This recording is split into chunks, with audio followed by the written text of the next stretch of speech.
நம்ம இப்போ ஒரு ஃபங்கஸை பற்றி தான் பார்க்க போகிறோம்.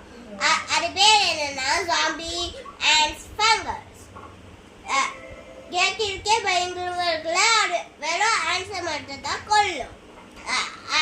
இங்க ஆண்ட் இருக்குன்னு வச்சுக்கோங்க.